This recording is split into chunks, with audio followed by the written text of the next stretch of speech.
Now, Matt, can I ask you a little question now? The new album's coming in November. We've been playing Dig Down and Thought Contagion an awful lot on Radio X. Will those songs both appear on this new album? Yeah. So there's going to be 4 songs that come out, including so there's 3 out now. Yeah, Yep. The first 2 you mentioned, and then Something Human. Yep. And then it's and then we've got another song that's called Pressure. That's going to come out just before the album. That's like a more like straight Muse rock track. That's it's like a different riff every 10 seconds basically. And so that's going to come out just before the album, and then the album's going to be great. That's coming out in November. We've got 11 tunes on the album. Plus, there's going to be about 7 or 8 extra tunes that are like acoustic versions and stuff like that. Oh, amazing. And we're just in the process of finishing that off right now, so we're pretty excited about it. And we're going to stick with this kind of visual theme that you're seeing in the videos. We're going to stick with that throughout all the videos, and also we're going to try and find ways to translate that vibe into the live show. Well, that's the thing. The Drones tour was so massive. It must be hard because you've kind of created a rod for your own back. Like, how do you set about making the show even bigger or even better? Well, we're lucky because we've been living through this time where there's always new technologies around. Every time we come to do a new tour, there's always something new that you can use, So we're exploring all the different new techs that are out there, and so we're going to find ways to do something brand new. And we're going to go out on the road with a big tour, hopefully next summer or springtime next year. Just in time for Glastonbury, Matt. Well, we've done that 3 times now. I'm not sure how many times.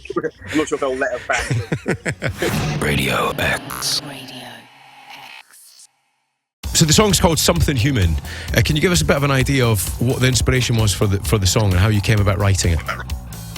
It was a pretty simple song, really. I just kind of I was doing the Drones tour, and I was pretty knackered on that tour, and it was and that tour also had quite a dark tone. It was all about being like taken over by AI and drones and military brainwashing and all this kind of stuff. So after like doing a tour like that for like a year or so, I guess the first song I wrote was something that was the complete opposite of that, which is more like I just want to go home, get back to something normal, get back to normal life basically. After being on the road for too long. And acoustic guitars as well maybe played a part in that as well.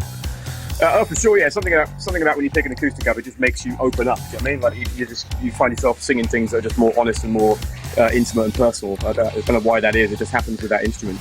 Radio X.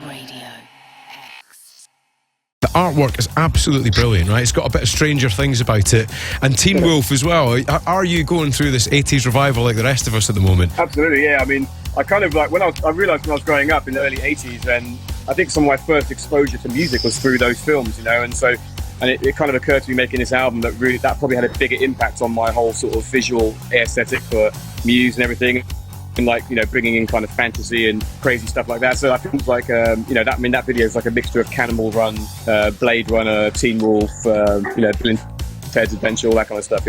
Oh, you're talking my language. It's fantastic. We're children of 1980. I think it's partly what's happening in the world. I mean, both on every level, there's some similarities. I mean, things go in cycles a lot. And I think this decade people are like quite enjoying, dressing up, being a bit more, creating characters rather than just being, heart on sleeve all the time.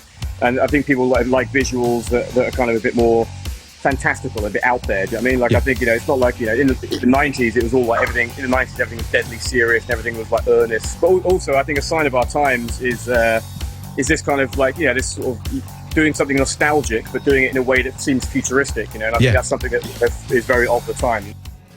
Radio X.